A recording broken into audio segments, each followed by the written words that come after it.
Muy buenas tardes, queridos socios, amigos, damas y caballeros, bienvenidos al Centro Riojano de Madrid en una tarde donde la música vuelve a ser el exponente de este salón La Lengua del Centro Riojano en la calle Serrano 25. Dentro del ciclo musical, La Rioja Musical, que inauguramos el año pasado en esa misma sala y que cada mes nos congrega en nuestras instalaciones para tener ya sea un concierto de piano, una actuación musical o una ponencia o un acto híbrido, como va a ser el día de hoy, donde vamos a contar con, pues les voy a decir, doña Marta García Tejido, que es nuestra música de cabecera del Centro Riojano, que la verdad estamos muy satisfechos de todo el trabajo que está desarrollando al frente de esta Rioja Musical, y para nosotros es un auténtico honor que vuelva a estar con nosotros esta pianista y doctora en musicología por la Universidad de Oviedo, y sobre todo pues para tener una conferencia que les digo a ustedes que no nos va a dejar indiferente, porque nos va a marcar una parte de la historia del gran compositor alemán Johann Sebastian Bach, y es que vamos a ver las 5 ciudades principales que marcaron su vida. Y tampoco no quiero continuar mucho más con más datos, porque quiero que sea mi compañero de la Junta de Gobierno, encargado de los temas musicales, don Martín Biribay, que además de compañero es paisano. Somos paisanos de Aro, y la verdad es que le voy a ceder el testigo, y sobre todo dando la bienvenida a todos ustedes al Centro Riojano de Madrid, y muy especialmente a Marta García por nuevamente confiar en nosotros, y deseando que tengas una magnífica ponencia y una mejor actuación siguiente. Así que muchas gracias.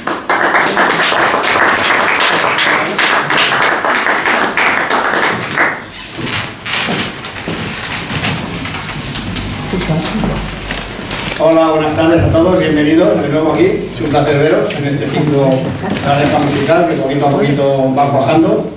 Bueno, pues tenemos aquí de nuevo a Marta. Os voy a contar brevemente un poquito de su currículum. Es pianista y doctora en musicología. Realizó un posgrado en interpretación musical en Alemania. Es una enamorada de Alemania. Ha trabajado durante 5 años en la radio del Principado de Asturias, en un espacio de divulgación musical. Actualmente es la jefa de departamento de piano en el Conservatorio Teresa Berganza de Madrid, y ahora últimamente es directora de la Fundación Olivar de Castillejo, que luego, si tiene tiempo, nos contará un poquito más, porque me ha parecido que es un sitio muy interesante. La conferencia de hoy es una conferencia que lleva tiempo preparando y que ella, que es una enamorada de Alemania, pues tenía ganas de hacer, y la he llamado Conferencia Ruta Bach. Es un recorrido por las 5 ciudades que marcaron la vida del gran compositor alemán Johann Sebastian Bach. La voy a intentar pronunciar: Eisenach, Astad, Weimar, Köthen y Leipzig. La conferencia trazará un recorrido histórico, geográfico y por supuesto musical de un territorio en ocasiones poco conocido de Alemania, siendo el hilo conductor la interesante vida y obra de Bach, un destino turístico que impresiona por su belleza y su riqueza cultural. Así que nada más, explicado esto, lo dejo con Marta. Muchas gracias, Marta. Primero, agradecer especialmente al Centro Riojano por la invitación. Bueno, mi nombre es Marta Tejido, ya más o menos me ha presentado. Soy pianista, soy doctora en musicología, y es verdad lo que dice Martín, de que soy una apasionada de Alemania. Martín no lo has hecho nada mal con los nombres de las ciudades. Falta un poquito, pero nada más. Lleva una semana estudiando. Seguro. Pues efectivamente, la Ruta Bach, este nombre viene porque lo que quiero explicar ahora en este rato, en esta conferencia, es digamos, las 5 ciudades más importantes en las que se desarrolló la vida del compositor, del genial compositor, porque yo creo que en eso cualquier músico al que se le pregunte quién es el mayor compositor de la historia, y aunque solo sea por haber compuesto más de 1128 obras, hoy en día catalogadas, más las que se perdieron, pues ya ocupa un nombre muy importante en la historia de la música. Y básicamente Bach se movió en una pequeña extensión realmente de territorio, porque en aquella época estamos hablando de 1685 cuando Bach nace. Es por tanto una época en la que todavía no existía Alemania. Alemania se funda en 1871 por el canciller prusiano Otto von Bismarck, y anteriormente lo que había era el Imperio Sacro Germano-Románico. Por lo tanto, todo el territorio que hoy entendemos como Alemania y más allá estaba dividido en más de 300 ducados, principados, ciudades libres, y cada una pugnaba pues, por tener una representación a través de la música, un poco de su relevancia económica, teniendo una orquesta y teniendo unos músicos. Y ahí, en ese medio, fue en el que vivió Johann Sebastian Bach. Por tanto, vivía también bajo el sistema de mecenazgo, algo que vamos a observar a lo largo de su vida, de su trayectoria profesional, que marcará mucho. No era una época donde un artista podía elegir libremente qué componer. Era una época en la que prácticamente un músico era considerado un lacayo y se le indicaba qué tipo de música tenía que ofrecer, de qué poco tiempo libre disponía para poder componer cosas que no fueran estrictamente las que se exigía. Es decir, en cada uno de los lugares donde va a vivir Bach, dependiendo si trabajaba para la iglesia o si trabajaba para la corte, cambiará la obra que compuso. Será obra más sacra, será obra profana. Lo vamos a ir viendo. Bueno, pues como digo, la parte en la que se movió, en la que vivió Bach, aparte de unos cuantos viajes muy puntuales, no alcanza una extensión mayor de 200 kilómetros, ¿de acuerdo? Y las principales ciudades son las que marco aquí. Eisenach, que es donde nace Eisenach, Arnstadt, Weimar, Köthen y Leipzig. Hoy en día pertenecen a 3 Länder. Alemania está distribuida en 16 Land y ocuparían el Land de Turingia, de Sajonia y de Sajonia-Anhalt. Al mismo tiempo, indicar que esta ruta que presento, además de hablar de compositor, es un poco también promocionar la ruta a nivel turístico, porque hoy en día si alguien dice, bueno, pues quiero viajar a Alemania, uno piensa Berlín, Múnich, nadie se le pasa, o es poco frecuente que alguien piense voy a visitar Leipzig o voy a visitar Weimar, siendo Weimar una de las ciudades más hermosas de todo el país. Pues esta zona geográfica fue la capital intelectual y cultural de Alemania siglos atrás. El problema es que quedó aislada porque formó parte de la República Democrática Alemana y además, por tanto, a partir de 1961 aislada detrás del muro de Berlín. Esto hizo que perdiera infraestructuras, comunicaciones, económicamente fue una zona que quedó muy deprimida.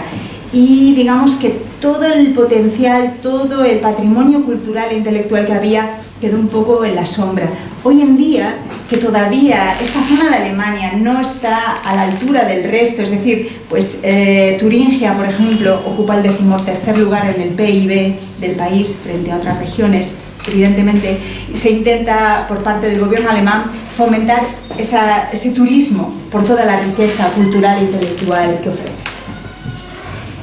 Bien, para que conozcan un poco cómo es esta zona, Alemania es, a salvo la zona evidentemente fronteriza con Austria y con Suiza, donde los Alpes evidentemente tienen una altura de casi roza los 3.000 metros, la montaña más alta situada en Baviera, al sur de Baviera. El resto del país es bastante plano, pero sin embargo esta zona es una zona hermosa, llega hasta 1.200 metros de altitud, llena de bosques, de robles, de hayedos. Se le conoce como el corazón verde de Alemania. Y un poco este es el paisaje que si uno visita esta zona puede contemplar. Lo primero que vamos a hablar es la ciudad de Eisenach, donde nace Johann Sebastian Bach. Nace en 1685, en una ciudad que solo tenía 6.000 habitantes en la época, pero tenía un cierto poder económico porque por ahí transcurría una de las principales rutas este-oeste. Y eso hacía que estos pequeños estados tuvieran una riqueza considerable. Esta es la casa museo de Bach. Se inauguró en 1907. No es la casa auténtica de Johann Sebastian Bach, esa fue derruida a finales del siglo XIX. Pero esta casa distaba unos 150 metros del original y allí vivía familia del propio Bach. Entonces se considera que evidentemente Bach frecuentó esta casa. Por cierto, hablar del apellido Bach durante 200 años era hablar de música. Toda esta zona central, toda la familia Bach durante generaciones y generaciones fueron músicos. Era una sociedad gremial, por lo tanto, de padres a hijos se enseñaba el oficio de músico. Lo que ocurre es que dentro de todo ese árbol genealógico extenso, la figura de Johann Sebastian Bach evidentemente marcó una cima en el arte de la música incomparable con el resto de sus familiares. Y lo que ven aquí, que a veces es verdad que esto a gustos, esta arquitectura moderna dice que no encaja mucho, pero fue la ampliación que se realizó un siglo después de su apertura, es decir, en el 2007, la que se alberga pues, la parte que hoy en día se intenta imponer en los museos, pantallas interactivas, vídeos y todo este tipo de cosas. Decir que una de las joyas que tiene esta casa museo de Bach, por cierto, la casa es del siglo XV, con diferentes arreglos y ampliaciones, es estas estancias del piso de abajo donde se conservan 5 instrumentos de tecla que en alguno de ellos se sabe que estudió Johann Sebastian Bach de pequeño. Recuerden que Bach no lo podemos asociar todavía al piano, porque el piano está en un proceso de creación y Bach lo que tocaba era el órgano y clavicémbalo y clavicordio. La iglesia donde se bautiza, la Georgenkirche, quería destacar un dato de esta iglesia, porque en esta iglesia se junta Bach con una figura muy importante. Cuando comentaba que Eisenach, o sea, y todas las ciudades por las que pasa Bach, quería hablar un poco más, profundizar en la importancia cultural que tuvieron, en esta misma iglesia, 200 años antes de Bach, había predicado Martín Lutero. Y la figura de Martín Lutero es fundamental para entender la música de Bach. Martín Lutero fue el creador de la Reforma protestante con la que se enfrentó a la Iglesia Católica. Todos recordaremos esas 95 tesis que clavó en la Iglesia de Wittenberg, en las que se enfrentaba al poder papal, sobre todo con la compra de indulgencias, ¿no? Como decía Lutero, si la fe es la que nos da la salvación, ¿por qué tiene que ser una cuestión económica? Se enfrentó por numerosos aspectos, ¿no? Lo que él entendía una corrupción casi desde Roma. Martín Lutero, que podemos verlo en este cuadro de Cranach el Viejo, como decía, aunque no nació en Eisenach, sí que estudió allí, a los 15 años estudió latín y años más tarde volvería para una cuestión que voy a aclarar ahora. Él era también músico, tocaba muy bien el laúd y además había estudiado composición y todavía se conservan partituras de Martín Lutero. Martín Lutero decía que una de las cosas que había que reformar en el rito era primero evitar el latín, porque el pueblo no entendía el latín, había que traducir todos la Biblia a la lengua vernácula, en este caso al alemán. Pero además también decía que él no le interesaban las representaciones escultóricas de santos. Él decía que la palabra de Dios, como mejor se podía transmitir al pueblo, era a través del canto, a través de los cantos congregacionales. Y él crearía un cantoral nuevo con cantos, él escribiría los textos y en muchos casos las melodías que luego, 200 años más tarde, reutilizaría Johann Sebastian Bach. La obra religiosa de Bach está totalmente vinculada al mundo del protestantismo. Cuando Martín Lutero se enfrenta a la Iglesia católica, se enfrenta con el Papa León X, es llamado a la dieta de Worms, el emperador Carlos V está presente, se le obliga a retractarse de todo lo dicho, él se niega, es excomulgado, pero a la vez es perseguido. Y algunos caballeros, y sobre todo el elector Federico el Sabio, lo que hacen es esconderlo. Cuando es perseguido por la iglesia, lo esconden en el castillo de Bathurst. Y es otra de las joyas que hay en Eisenach y que no deben dejar de visitarse. Es un castillo medieval, también, que a lo largo de los siglos ha sufrido modificaciones, y en esta celda fue donde estuvo recluido, escondido, ¿no? Martín Lutero, bajo el seudónimo de Junker Georg, que significa el caballero Jorge. Me parecía importante destacar la presencia también de Lutero en la ciudad de Eisenach y su importancia en la obra de Bach. Bien, Bach se queda huérfano muy pronto, a los 10 años, pasa a tutelarlo el hermano mayor empieza a tener familia, la situación económica es un poco insostenible y lo envía con una beca a los 15 años, porque tenía una voz muy bella y parece ser que se le debió de retrasar bastante el cambio de voz, al norte de Alemania. Estas son las estancias que no, en el exterior, digamos que lejos de esta zona, que no se recogen en la ruta Bach por ser un tiempo limitado. Acude a la ciudad de Lüneburg, donde se forma. Él tocaba el órgano magistralmente, tocaba la viola, el violín y por supuesto componía. El primer trabajo le llegará a los 18 años en Arnstadt, en la ciudad de Arnstadt, la ciudad más antigua del Land de Turingia. Aproximadamente se había fundado en el año 700. Y en esta iglesia, que en aquella época se llamaba la Neue Kirche, la iglesia nueva, hoy en día se llama la Bachkirche, en honor a Bach, obtiene su primer trabajo. Las quinielas no apostaban por él para nada. Él era muy joven, tenía solo 18 años, pero tocó el órgano de una manera tan magistral que el tribunal aceptó que fuera él el que se ocupara de ser el organista y el que ensayara con el coro de la iglesia. Este es el interior. Como pueden ver, el interior de las iglesias protestantes siempre llama mucho la atención comparado con una iglesia católica, una catedral, porque la imaginería está afuera. Aquí se situaba el coro y el órgano, que evidentemente ha sido un órgano que con los años... El órgano es un instrumento, quizás el de maquinaria más complicada, más compleja de todos los que hay, y por sus muchísimos mecanismos en madera tiene que estar constantemente renovándose y reformándose porque se desajusta. Cuando llega Bach inaugura además un órgano Wender, un órgano de 2 teclados o 2 manuales, 20 teclas de pedal. Saben que el órgano tiene un auténtico teclado para los pies, lo que llaman un pedalero, y 21 registros. Es decir, esos tiradores que hay para activar, pues que de repente el órgano salga al aire por aquellos tubos que producen el sonido de un violín, de una chirimía, de un oboe, etcétera, etcétera. Tenía un órgano nuevo, pero recuerden los datos: 21 tiradores para los diferentes registros y 2 teclados. Luego les diré por qué. En esta época, como era organista, le dejaron mucho tiempo libre, la verdad es que no tenía mucho que hacer, se dedicó a componer y a investigar y a profundizar en la interpretación del órgano. Y una de las obras que compuso es la siguiente. Antes de que comience, comentarles simplemente que está recreado este vídeo cómo sería en la época de Bach. Por tanto, como no había electricidad en aquella época, había que contar con un par de 2, 3, 4 chicos jóvenes que estuvieran dando a los fuelles durante toda la interpretación. Esta obra que van a escuchar, que seguro la conocen, es de la época de Arnstadt.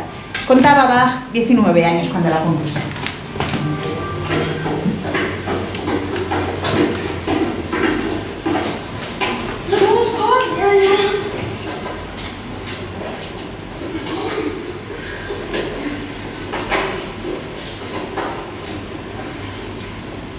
El órgano es casi... Los registros que les comentaba. Pero comienzan los niños a mover los fuelles.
Bueno, la conocen todos, tócate fuga en re menor, ¿no? Bien, él comienza a trabajar en Arnstadt. Pueden imaginarse un joven de 18 años con un talento desbordante y tener que dirigir en el coro a chicos de su misma edad. El carácter de Bach nunca fue fácil, siempre fue muy protestón y esto conllevó muchos problemas en todos los lugares salvo en uno, ya lo irán viendo. Se enfrentaba constantemente. Él decía que los estudiantes que tenía enfrente no tenían nivel. La ciudad de Arnstadt, digamos que hacía caso omiso a todas sus exigencias. En una ocasión se retó a duelo de espadas con un fagotista al que debió defender en uno de los ensayos, llamándole poco menos que inútil. Y el mayor problema que tuvo fue cuando en una ocasión, estando en Arnstadt, solicitó un mes de permiso para desplazarse al norte, para desplazarse a la ciudad de Lübeck, para conocer al mejor organista de todos los tiempos en aquel momento, que era Dietrich Buxtehude. Además, había un pequeño dato. Lübeck era una ciudad libre, era una ciudad que era la capital de la Liga Hanseática, pasaba la ruta comercial más potente de toda Alemania porque era una ruta marítima, y todas estas ciudades, Lübeck, Hamburgo, habían conseguido el estatus de ciudades libres y tenían un poder económico para nada comparable, o sea, hasta no se podía comparar a la ciudad de Lübeck. Si recuerdan que les dije que este órgano tenía 2 teclados y 21 registros, el Buxtehude tenía en Lübeck un órgano de 60 registros, 3 teclados y el doble de pedales. ¿Qué significaba esto? Que me imagino que para un organista las posibilidades sonoras que podía ofrecer aquel órgano debían de ser increíbles. Bien, pues allí se traslada Bach caminando hasta Lübeck. Quedó absolutamente impresionado por lo que era la forma de componer de Buxtehude, mucho más desarrollada que la de él. Él era un joven principiante. Buxtehude estaba a punto de jubilarse, tenía 65 años. Allí también se debieron de impresionar con las capacidades de Bach, porque llegaron a ofrecerle el puesto de Buxtehude, se iba a jubilar. Lo que ocurre es que el puesto llevaba implícito casarse con la hija de Buxtehude, que parece ser que tenía 10 años más que Bach y no debía de ser muy agraciada. Entonces declinó la invitación, igual que había hecho Händel 2 años antes. Y el otro problema que tuvo es que en vez de regresar un mes más tarde, lo hizo 4 meses después. Pequeño detalle, la ciudad de Arnstadt estaba ya empezando a hartarse un poco de Johann Sebastian Bach. Primero, porque por un permiso que no supo ni justificar su tardanza. Segundo, porque volvió tocando, haciendo cosas extrañas en sus composiciones, recargando la música con muchísimos cromatismos, mucho más polifónica, mucho más densa. Hasta los fieles se quejaban. ¿Qué está haciendo Bach, no? ¿Qué son esos preludios tan extraños? ¿Por qué ha hecho tan compleja la composición? Y no solo eso, es que además había habido un chivatazo de que él tocaba y cuando comenzaba el sermón solía irse a la taberna de al lado. Entonces esto tampoco estaba. Bueno, una cosa por otra, la tensión empezaba a palparse en el ambiente y Bach decide que ha finalizado su estancia de 5 años, ya no daba para más seguir en la ciudad de Arnstadt. Esto va a ser un movimiento continuo del propio Bach, es decir, siempre va a acabar no de muy buenas maneras con todos sus patronos, vamos a decir así, porque estamos hablando del sistema de mecenazgo y realmente era un patrón. Bien, a raíz de eso, su siguiente destino, aparte de un pequeño tiempo en Mulhausen, será Weimar. Weimar, ya les digo que para mí no es que no conozco Lübeck, pero creo, sin conocer Lübeck, Weimar es la ciudad más bonita de toda Alemania. Es una auténtica joya. Actualmente viven 70.000 habitantes, pero es una ciudad de una belleza incomparable. Bien, pues Bach llega a Weimar, también situada en el Land de Turingia, como ven. Sus desplazamientos no iban más allá de 30-40 kilómetros y va a trabajar en la corte de los duques. El duque era tío y sobrino, los dos gobernaban dentro de la ciudad. Y él en un principio llega como organista y va a trabajar en la Herrenkirche de Weimar, en donde compondrá, ya que era organista, compondrá obras como la que van a escuchar ahora.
Para llenar los tubos se necesita que entre aire.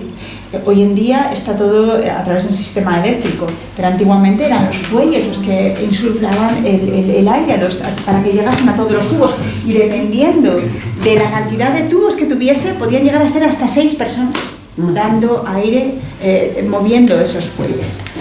Bien, como comentaba, Weimar tiene ocasión Weimar tiene ocasión de primero ser organista. En un momento dado, Bach siempre fue muy mirado sobre todo porque tenía una ambición, no tanto económica, pero sí a nivel profesional. Hizo un amago de marcharse en 1713 a los 4 años de llegar. Entonces los duques, como sabían de que era muy buen músico, lo retuvieron ofreciéndole ser concertino, primer violín. Sabemos que él tocaba igual de bien el órgano que el violín. Bueno, es lo que tienen la gente con capacidades por encima de la media, ¿no? Le ofrecieron un aumento de salario y ser concertino. Prosiguió en Weimar. De repente quedó el puesto libre del director musical de la corte. Pero pese a todo, a pesar de ser él el que estaba más dotado para ese puesto, por razones, intereses personales, se le da otro. Y en ese momento él se ofende realmente y se propone en el año 1717 abandonar la ciudad de Weimar y contacta con la ciudad cercana de Köthen. Allí sí que hay un puesto para Kapellmeister, para maestro de capilla de la corte. Lo que pasa es que Bach hizo una cosa mal. Fue comprometerse con Köthen y luego solicitar el despido en Weimar. Escribe una carta solicitándolo, se le deniega. Escribe una segunda carta solicitando el despido de Weimar, se le deniega. A la tercera carta, el duque lo mete en prisión. Bach estuvo un mes, casi un mes, desde el 6 de noviembre de 1717 al 2 de diciembre de 1717 en la cárcel, en el Schloss, en el palacio de Weimar. Y ahí estuvo recluido durante un mes porque había sido demasiado obstinado en el motivo de su despido. Ese fue el motivo por el que se le encarceló. Y a lo largo de los últimos estudios, los recientes estudios musicológicos que hay, se piensa que, no sé si conocen ustedes un poco la obra de Johann Sebastian Bach, pero el clave temperado, que es una de las grandes maravillas que dejó para los instrumentos de tecla, hoy día se toca en el piano, pero estaba compuesto para el clave, como ya digo, se cree que lo empezó a escribir en la cárcel. Pero claro, un hombre como él, sin nada que hacer, sin un instrumento, pues pidió papel, lápiz y compuso cosas como la que van a escuchar ustedes ahora, que seguro que también la conocen.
Cárcel comenzó a escribir el clave bien temperado. Bien, al cabo de un mes el duque entiende que no tiene sentido tener al pobre Bach metido en la cárcel y lo deja marchar a la ciudad de Köthen.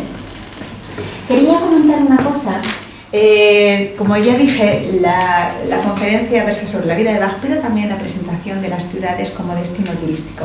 Y no quería dejar de pararme en Weimar, porque Weimar, que tiene reconocido, es Patrimonio Mundial de la UNESCO, tiene digamos que quizás tiene el momento más álgido a principios del siglo XIX. En ese momento, el escritor Goethe y Schiller, que se puede ver en el monumento, en una de las plazas centrales, detrás está el Palacio de la Ópera, Goethe llegó a vivir casi 50 años en la ciudad. Y todo fue atraído por la duquesa Ana Amalia. Ana Amalia era una duquesa con un gran nivel intelectual y atrajo, también de nuevo tenemos que hablar que evidentemente una buena situación económica va paralelo a un desarrollo cultural, atrajo a Weimar a los principales escritores, los principales filósofos, Herder también, Humboldt también estuvo en Weimar. Si uno acude a Weimar, puede visitar la casa de Goethe, que es una auténtica joya, en la que, por ejemplo, podemos ver estancias. Es un auténtico museo. Goethe, como gran escritor de la época, tuvo la ocasión, no como Bach, que sí le hubiera gustado, poder viajar por Italia. Y en Italia pues quedó deslumbrado por el tipo de arte de la antigua Roma, antigua Grecia. Valga como ejemplo esta cabeza de Juno, es una copia en yeso. También era un hombre que le gustaba mucho la música, más en un plano intelectual, no práctico. Tenía un piano en su estancia donde recibía a sus amigos y donde también se hacía música. Hablaba de Ana Amalia. Ana Amalia fue una duquesa que tuvo la suerte de tener un padre ilustrado que permitió que, a pesar de ser mujer, recibiera la misma dedicación que sus hermanos varones. Y cuando llega, una de las cosas que crea en Weimar es una biblioteca rococó de una belleza, también de nuevo Patrimonio de la Humanidad por la UNESCO. Miren qué maravilla de biblioteca. Tiene 3 niveles la biblioteca rococó, la que, por cierto, el bibliotecario al que contrató fue Goethe, y era el que hacía las adquisiciones de los nuevos materiales en una época de absoluto esplendor en Weimar. Y ahora nos asusten con la siguiente imagen. Esto sucedió en el año 2004. Se destruyó totalmente. Le pasó un poco como Notre Dame. Se estaba haciendo unas reformas, se pensaba que ya el edificio no podía albergar toda la colección, se estaba construyendo un archivo en el subterráneo y durante la obra un cortocircuito quemó 50.000 volúmenes. Fue un día trágico para la ciudad de Weimar, pero les puedo asegurar que no sé cómo han hecho, pero hoy en día luce así, después de muchos años de bailar. Pero Weimar es más, Weimar es también la casa de Liszt. Liszt vivió 13 años. No sé si saben que Liszt se retiró bastante pronto, dejó de dar conciertos, él era, pues no sé a quién sería comparable hoy en día, pues los Beatles hace unas décadas, ¿no? Un concierto de Liszt, efectivamente, volvía loco a todo el mundo. Y sin embargo, Liszt se hartó de las giras y un día decidió que prefería instalarse en Weimar, ser el director musical de la corte, y en esta casa donde vivió 13 años ofrecía en este salón con este bellísimo piano Bernstein que todavía lo han arreglado, todavía sigue operativo y se realizan conciertos. Ofrecía clases que, como pueden ver, venían pianistas de toda Europa para dar clase con el gran compositor y pianista Franz Liszt. Pero hay más. Weimar también tiene el archivo Nietzsche. El filósofo Nietzsche pasó sus últimos tiempos en Weimar y su hermana abrió en esta bellísima vila, como lo llaman en alemán, mansión, el archivo Nietzsche, que tiene un interior increíble porque está todo decorado en Art Nouveau. Por tanto, todos los muebles huyen de los ángulos rectos, todos tienen formas redondeadas. Perdón que quizás la foto no es la de mejor definición. Y no sé si saben que Nietzsche era compositor y pianista. Han llegado hasta nosotros también composiciones de música. Como pueden ver, en una ciudad que es tan pequeña y que ofrece tanto. Sí. Y también la Bauhaus. Ese movimiento que nace en 1919 precisamente tiene la primera sede en Weimar. Walter Gropius la fundará y estará allí hasta el año 1925, luego irá cambiando de sedes hasta que la Gestapo la cierra en el año 1933. La Bauhaus, que creo que su mensaje menos es más lo dice todo. Es decir, en una época donde cada vez los procesos se industrializaban y se mecanizaban más, la Bauhaus, el espíritu era volver un poco a lo artesanal. De hecho, Gropius decía que un arquitecto también debía ser un artesano, debía conocer bien los materiales para poder hacer obras de arte funcionales, pero no por ello carente de interés artístico. Una de los, por ejemplo, de los diseños icónicos de Mies van der Rohe es las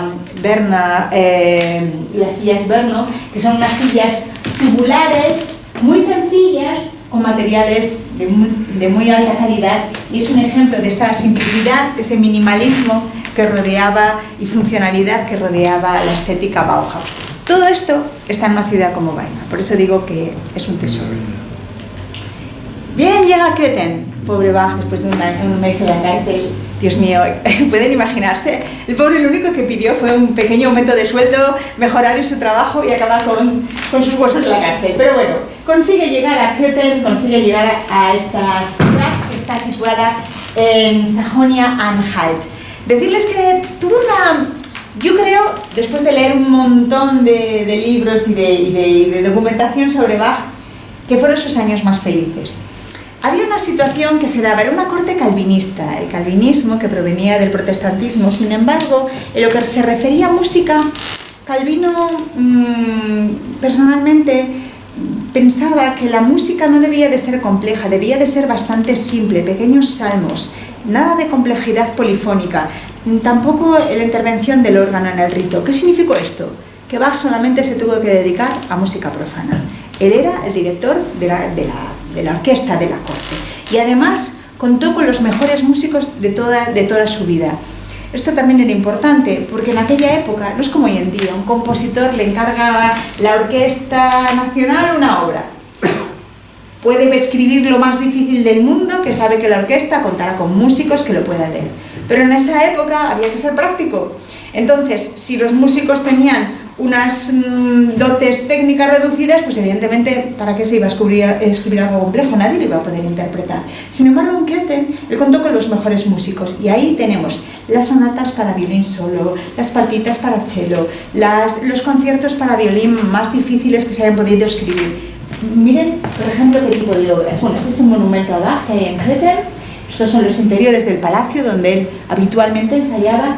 Y esta es una de las composiciones, por ejemplo, de la época.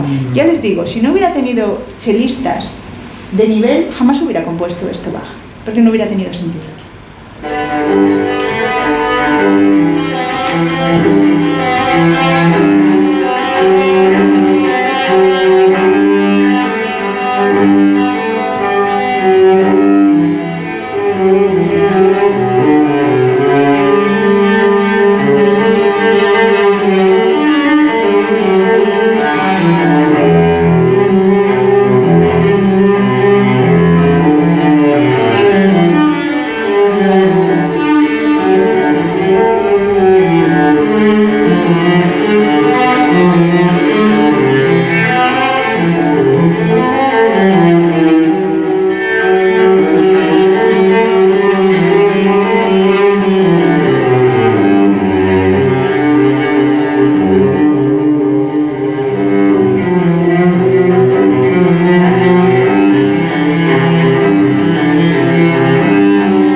bellísima, Preludio de la suite número 1 para el violonchelo solo de Bach.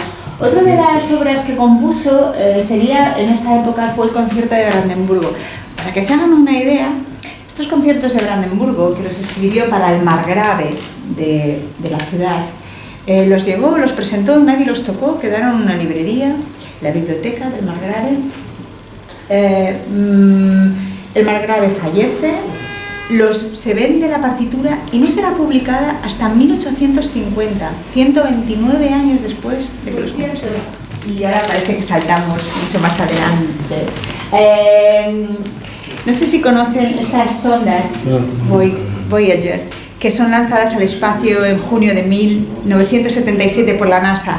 En esas sondas, que eran para, es decir, naves no tripuladas, que su fin era observar cuerpos celestes como Júpiter, como Saturno, pues el director de la expedición era Carl Sagan. Y Carl Sagan tuvo la idea de que a lo mejor en algún momento podía entrar en contacto con vida extraterrestre, y por qué no, en 2 discos hechos de cobre y bañados en oro, se podría mostrar lo mejor de la civilización humana.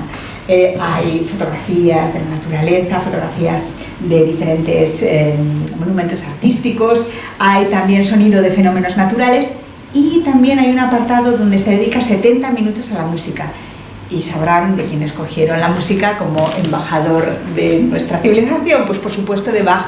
Y el concierto de Brandenburgo número 2 fue uno de los que se incluyó en esos discos que a día de hoy todavía siguen en órbita ya intraestelar, o sea, que altura están, pero siguen mandando imágenes. Son los objetos artificiales más lejanos de la Tierra que a día de hoy existen. Ahí siguen desde el año 77 viajando por el espacio.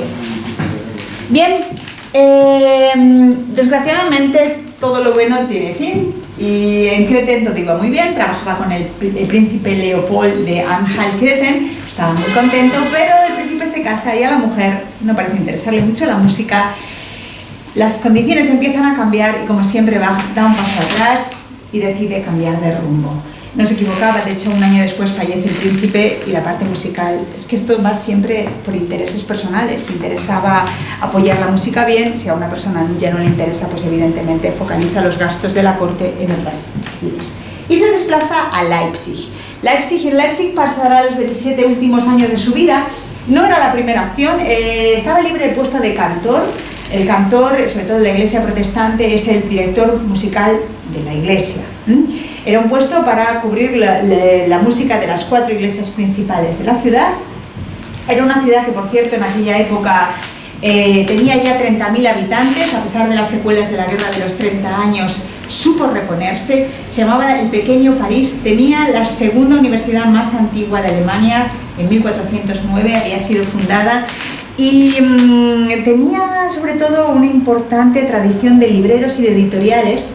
Era el centro de producción de libros, tanto científicos como musicales también, en toda Alemania. Y tenía en la sede allí 9 bancos.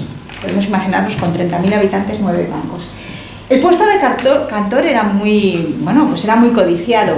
Bach, como digo, no fue la primera opción, de hecho fue la tercera, porque Bach no tenía un título universitario. Había empezado a trabajar muy pronto, y además, sobre todo, el hecho de que le faltaran sus padres y haberse visto un poco obligado a irse a vivir con el hermano, luego al norte de Alemania, quedó sin titulación universitaria. Y esto, a pesar de su manejo impresionante del órgano, de su capacidad compositiva, se le ofreció primero a Telemann, lo rechazó, y en tercer lugar llegó el turno de Bach. Bach, por tanto, tenía que ocuparse de la música de todas las iglesias, de componer una cantata para cada domingo y para cada día festivo del calendario litúrgico. Tenía que dar clases de latín, tenía que ocuparse de los chicos ya a niveles más mundanos, o sea, tenía que hacer de todo. La verdad es que, no podía aprovechar más el cargo. Esta era la iglesia principal donde trabajó, la iglesia de Santo Tomás. Una iglesia que hoy en día ya no conserva el aspecto de la época, porque como Leipzig, como digo, era una ciudad con muchos recursos, lo que intentaban es que constantemente la actualizaban pues un poco a la moda. Hoy en día su interior más o menos es un estilo neogótico, nada de lo que era una iglesia barroca en la época de Bach.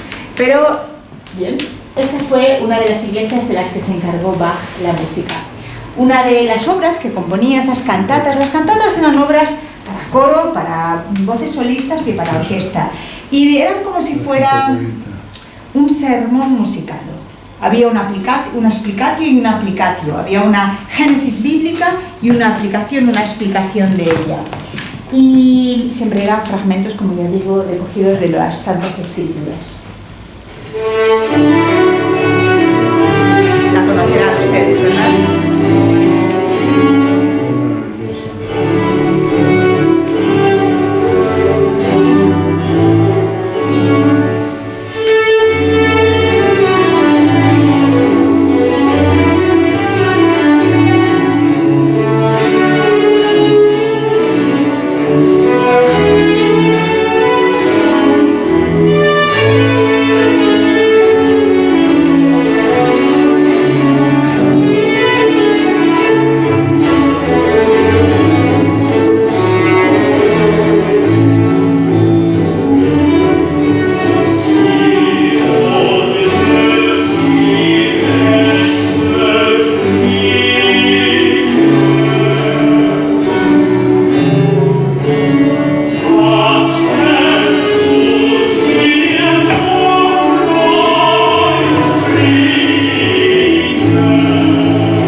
Por no alargar demasiado, estas cantatas, imagínense, cada lunes he partido de una partitura en blanco y tenía que componer una cantata nueva que tenía que ser estrenada el domingo. Eso incluía componerla. Bueno, les queda una mente genial, o sea, porque de verdad que esto es, llamamos un juego matemático, aparte de artístico es absolutamente matemático, componer en estilo polifónico. ¿Qué significa estilo polifónico? Pues la diferencia, por ejemplo, entre una obra de Bach y una obra de Mozart, es que la obra de Mozart tiene una melodía y una armonía que son como columnas en las que se apoya, ¿de acuerdo? Pero la obra de Bach, digamos que son una serie de líneas horizontales donde todas tienen la misma importancia, y tienen que ir encajando unas con otras, y de verdad que es un auténtico acertijo. Para ellos son muchos años de estudio del contrapunto y la fuga.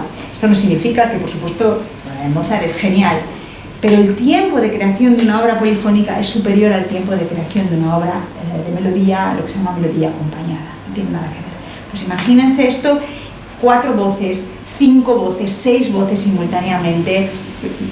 Es una obra absolutamente genial. Bueno, pues él empezaba componiendo. Una vez que lo tenía compuesto había que pasarlo a partichelas. ¿Qué significa? Que la obra general, la partitura general, tenía que escribir la parte para los violines, la parte para las violas, la parte para el cello, para el coro, para los solistas. Luego había que ensayarlo, porque claro, a los niños había que enseñarles la melodía encajada con el texto, y después de hacer eso se llegaba el domingo para poder estrenarlas. en unas misas que duraban de 7 a 10 de la mañana. Y el lunes volvíamos a empezar. Así se pasó los 5 primeros años en la ciudad de Leipzig. Pero hubo un momento que yo creo que fue, no sé qué le pudo pasar a Bach, a partir de 1729 ya empezaba a mandar cartas quejándose al Consejo de la ciudad de Leipzig. No tenía alumnos de suficiente nivel, se le pagaba poco, se le había prometido un salario más alto. Claro, le habían dicho que el salario no iba a ser muy alto, pero que lo iba a haber complementado con sus actuaciones en bodas y funerales. Se llegó a quejar en una ocasión de que el tiempo había sido demasiado benévolo ese invierno y había habido pocos entierros. Entonces, claro, tenían que subsanar esta falta de ingresos de alguna manera. O sea, estaba todo el día quejándose. Y llegó a tal nivel de enfrentamiento que algo pasó, que bruscamente dejó de componer cantatas y se dedicó a hacer lo justo. Es decir, él podía, desde que llegó, haber cogido cantatas anteriores de otros compositores, pero él quiso renovar todo el repertorio y estaba sometido a ese estrés y en un momento dado lo frena y me imagino que o repetiría cantatas anteriores en las misas dominicales o cogería el repertorio que ya existía. Pero había una cosa con la que disfrutaba mucho y es que se estaba poniendo de moda en toda Europa los cafés. Y había un café en Leipzig que se llamaba el Café Zimmermann, que estaba situado en la Catherinenstraße, en la calle Caterina, que lamentablemente en la Segunda Guerra Mundial los bombardeos lo destruyeron, donde Bach comenzó a dirigir el Collegium Musicum. El Collegium Musicum era una orquesta de aficionados, pero no tan aficionados. Los músicos eran o profesionales o chicos que estudiaban en la universidad, pero que tenían buena destreza. Y él iba allí encantado. Todos los viernes por la tarde, en verano celebraba los conciertos en el jardín exterior y es una pena, hoy en día queda una placa conmemorativa en Leipzig y no podemos pensar cómo era ver, ¿no?, cómo era este Café Zimmermann. Y entonces él lo que hacía, no sé si ya un poco para tomar un poco el pelo al Consejo de Leipzig, para ahí componía cantatas, las componía profanas. Y esta era la cantata del café. La cantata del café, que quise traer un pequeño fragmento, no he podido mantener los subtítulos, pero básicamente la historia cuenta como una chica joven pues queda entusiasmada con esto de la vida de los cafés y no hace más que ir de uno a otro y de repente un día, claro, el padre la llama al orden, pero hija, estás perdiendo, te dedicas todo el día a tomar café. Nada, la hija no hace caso, le dice, pues te voy a dejar de comprar caprichos. La hija no hace caso, pues te voy a impedir que salgas a la calle. No hace caso. Y un día el padre, ya viendo que no hay manera, dice, pues no te doy permiso para casarte. Pues ahí llega la hija y dijo, Pero ¿qué fue lo que hizo ella? Que es lo que narra la cantata. Fue por detrás y a su prometido le dijo, me firmas este papel donde dice que una vez que nos casemos me vas a permitir ir a tomar café. Así que bueno, y aquí es un área, por cierto, este instrumento es que es de una belleza. Normalmente la música de Bach se interpreta con instrumentos históricos que no son los que conocemos actualmente en las orquestas, porque la gran revolución de la organología vino en el siglo XIX junto con la revolución industrial. Las trompetas, las trompas, los trombones cambian, su configuración es distinta. En aquella época, instrumentos tan bellos como este, que es la Kjorvan, es un laúd con doble mástil, con 14 cuerdas, y sonaría así.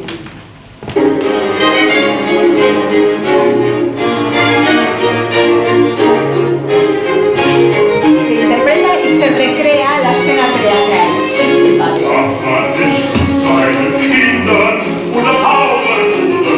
Básicamente dice, 1000 veces le he dicho que vuelva a casa y no va a hacer caso. Esta es la hija disfrutando de los cafés.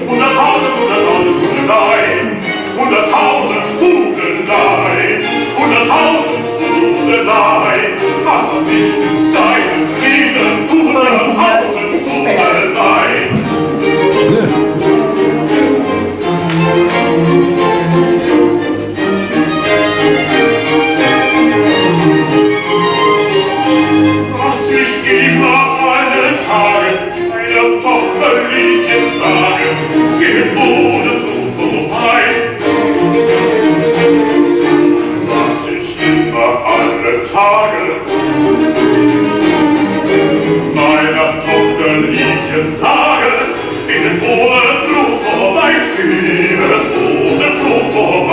Es interesante la disposición de la orquesta. Si ven, el director es el clavecinista, y es que en aquella época todavía no existía la figura del director de orquesta, se dirigía desde el clave que se colocaba justo dando la espalda a la gente y desde allí se dirigía. La colocación del piano en un lateral, eso llegará con Franz Liszt a mitad del siglo XIX. Bueno, pues como ven, Bach empieza a combinar diferentes tipos de composiciones. Bien, seguramente este es el retrato, la imagen que tengan de Johann Sebastian Bach. Fue el único retrato que existe de él. Y no creo que él estuviera en condiciones económicas de gastar mucho dinero en este tipo de cosas, pero es que él quiso entrar en un determinado momento en la Sociedad para la Ciencia Musical, que era una sociedad que había creado un antiguo alumno de él, matemático de profesión, y que quería demostrar que las matemáticas y la música tenían una gran relación. Bach era un poco reacio a entrar en ella, pero entra Händel, se entera que entra Händel y dice, pues yo también quiero. Era una sociedad muy cerrada, solo 20 grandes músicos, grandes matemáticos, y se pedían 2 requisitos para entrar. Uno era un retrato, una imagen, por eso él se deja pintar por Elias Gottlob Hausmann en el año 1746, un cuadro que está en el Museo de la Ciudad de Leipzig, y pintará un segundo cuadro en el año 48, este está conservado en el archivo de Leipzig. Los requisitos eran, como ya digo, una imagen y una composición, y precisamente esta que está aquí retratada son triple canon a 6 voces, BWV 1076, una obra absolutamente magistral que solo un genio puede llevar a cabo y con la que se quiso retratar. Él tuvo que presentar esa obra, fue admitido a la institución y a partir de ahí pues, se mandaban cartas, se mandaban partituras, escritos, todo tipo de cosas. Quiero decir que él fue perdiendo un poco el interés en lo que era la labor del cantor y en los últimos años recopiló su obra, creó música, lo que se llama música especulativa, la ofrenda musical, las variaciones Goldberg, no sé si han oído hablar de ellas en esta época. Las variaciones Goldberg, que por cierto aquí está interpretada por el pianista canadiense Glenn Gould, que igual les suena. Este era el tema principal. Esta área es, como ya digo, esta área con variaciones. Fue música que compuso en los últimos años, no sé, es como si hubiera perdido el interés o más bien prefiriera dedicar tiempo para sí mismo y para aquellas obras que quería hacer, aunque él muy pocas obras en vida las vio publicadas. Él en su época no era reconocido tanto como compositor, sino como un fabuloso organista, un fabuloso improvisador y como técnico y conocedor de los órganos. Me explico. El fabricante de órganos es el organero, pero Bach no es que fabricase órganos, pero sí, digamos que controlaba y supervisaba arreglos, le llamaban de las diferentes cortes en el Sacro Imperio Germano-Románico, le llamaban de las diferentes cortes para que diera su opinión, se necesita arreglar, no se necesita, cómo ha quedado este arreglo, y era también una fuente de ingresos sustancial porque piensen que él llegó a tener 20 hijos, 7 de su primera mujer y 13 con la segunda. Aunque algunos es verdad que morían en los primeros días o meses de vida, llegó a tener 20 hijos, entonces el sueldo pues no le daba. Decir que la ciudad de Leipzig no se portó muy bien con él. En los últimos años de vida, estos últimos años de Leipzig, no se crean, él hizo todo lo posible por intentar cambiar de lugar de trabajo. La única carta que se conserva de él es a un antiguo compañero de estudios pidiéndole si tenía alguna plaza por allí disponible. Viajó a Prusia para intentar conseguir un trabajo para Federico II. Él quería marcharse de Leipzig, pero ya tenía una edad y por la razón que fuera no lo consiguió. Así que en los últimos meses de vida él llegó a quedarse ciego, él tenía cataratas y desgraciadamente confió en un cirujano, el mismo que Händel, que se llamaba John Taylor, que es verdad que era médico, pero más que médico era un charlatán.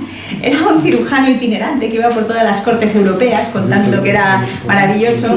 Lo operó en un restaurante de Leipzig, le operó un ojo, a la semana siguiente del otro quedó completamente ciego. Y no se sabe muy bien si murió de un ictus, si murió de una sepsis. Lo cierto es que 3 meses más tarde falleció. Y que sepan que el Consejo de la Ciudad de Leipzig, cuando muere, ni le dedica un concierto homenaje, ni declara luto oficial. Básicamente lo que tenía ya buscado era un sustituto que al día siguiente ya se incorporó, lo enterraron de cualquier manera sin una lápida que identificara el lugar. Lo único que tuvieron, el único detalle que tuvieron con él enterrado en el cementerio de San Juan fue que el ataúd era de roble y esta calidad de la madera era solo dispensada para aquellas personalidades importantes. Bien, ahí quedó el pobre Bach. En 1750 a la viuda se le obliga a dejar la casa. Al mes Bach vivía, digamos que tenía permiso para vivir en la escuela de Santo Tomás, de cierta manera también para controlar a los chicos que pertenecían al coro, pero no era propiedad suya, con lo cual cuando fallece se le dice que al mes tiene que abandonar la casa la mujer con los hijos, y además resulta que alguien debió de revisar el contrato de Bach 27 años antes y se encontraron con que ya le habían hecho un anticipo para pagar los gastos de desplazamientos desde Köthen a Leipzig, con lo cual no le pagaron nada, absolutamente.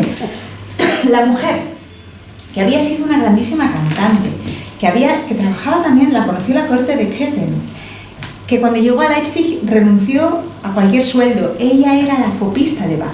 Las obras de Bach están muchas de ellas copiadas por la propia mujer. Además dirigía el coro de niños, ayudaba con los alumnos de la escuela y además cuidaba de que los niños no molestasen a Bach en su proceso de creativo. Bueno, pues esta señora de repente se queda en la calle, y que sepan que muere 10 años más tarde en la absoluta indigencia, que mucha de la obra, parte de la obra que se perdió de Bach fue porque ella tuvo que vender ya casi el manuscrito, ya solamente por papel, como papel, ya no lo que hubiera dentro, sino por papel. Las planchas donde se imprimió el arte de la fuga las tuvo que vender de cualquier manera, porque ante el hambre es que nada se impone, ¿no? Bien, 1894, fíjense, 144 años después de su muerte. ¿Eso estoy diciendo bien? No. Sí, 144 años después de su muerte. Hay que hacer obras en el cementerio de San Juan. ¿Y dónde estaba? Porque, claro, ya en aquella época ya se empezaba a reconocer Bach como compositor. Ya tenía un gran nombre. Compositores como Mendelssohn, Schumann, Brahms se habían encargado de presentar su obra en público, que la gente se rindiera a sus pies. Y entonces pensaron que era un buen momento para darle sepultura en otro lugar. Acuden al cementerio de San Juan y lo único que sabían es que estaba enterrado 6 pasos desde la puerta sur y en un ataúd de roble. Pero claro, cuando abren hay varios huesos. ¿Cuál de ellos pertenece a Bach? Bueno, pues lo identificaron por el espolón calcáneo. Es una enfermedad, en alemán se llama la enfermedad del organista. Es una enfermedad que el sobreuso de un organista hace que en el calcáneo, donde se inserta el tendón de Aquiles y la fascia plantar, debido al esfuerzo, al estrés al que se somete al calcáneo, al estiramiento, se producen unos micromatomas, unas irritaciones que con los años producen una calcificación. Y esta calcificación termina transformándose, convirtiéndose en un espolón calcáneo. Por eso dieron con que era seguro, era los restos de Bach.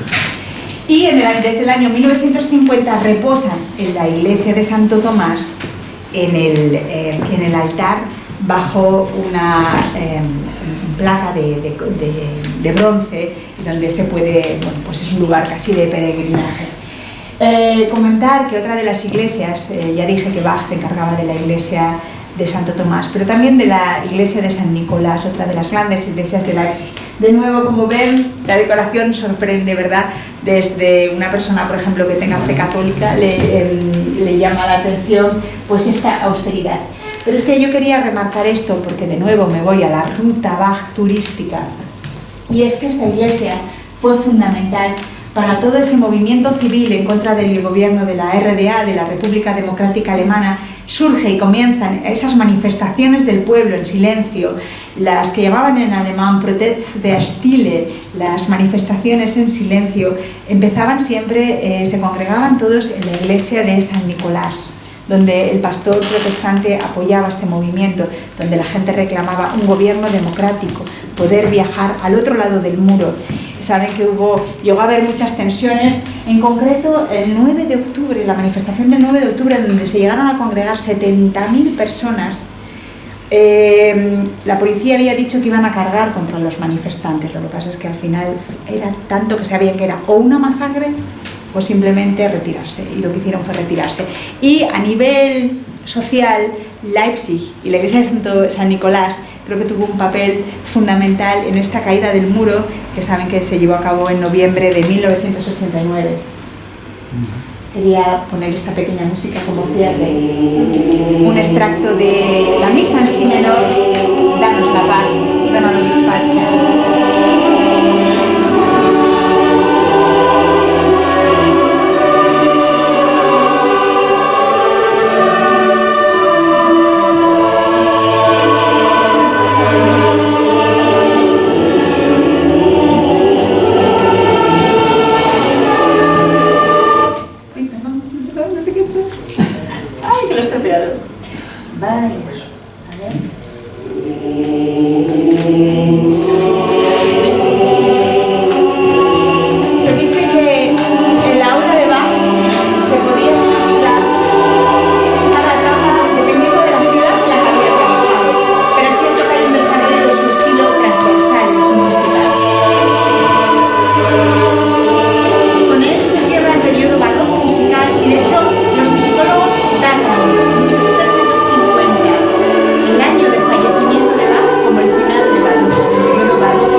Pequeña broma, dice, Mozart llega al cielo, Dios le da la bienvenida y le dice, serás el director de mis orquestas celestiales. Mozart le responde, señor, qué honor tan alto, pero entonces, ¿qué le queda al viejo Bach? Y Dios le contesta, yo soy Bach. Así que yo creo que es un poco el resumen. Para cualquier músico, Bach no tiene parangón,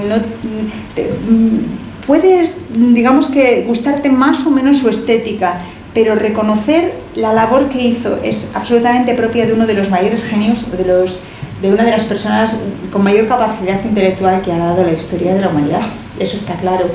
Y espero que con esto, y también quería comentarles que la Oficina de Turismo Alemana ha publicado estos folletos en donde intentan, como digo, fomentar turísticamente un lugar que es una auténtica maravilla. Lo único, incluye la ciudad de Weimar, de Leipzig, Dresden. Bueno, Dresden habría que eliminarla del itinerario Bach, pero bueno, dejo aquí unos folletos por si a alguien les interesase.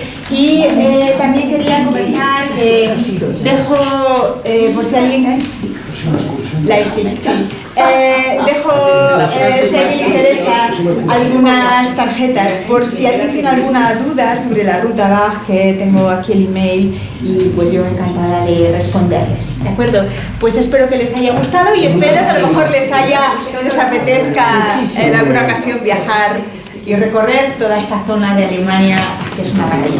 Gracias.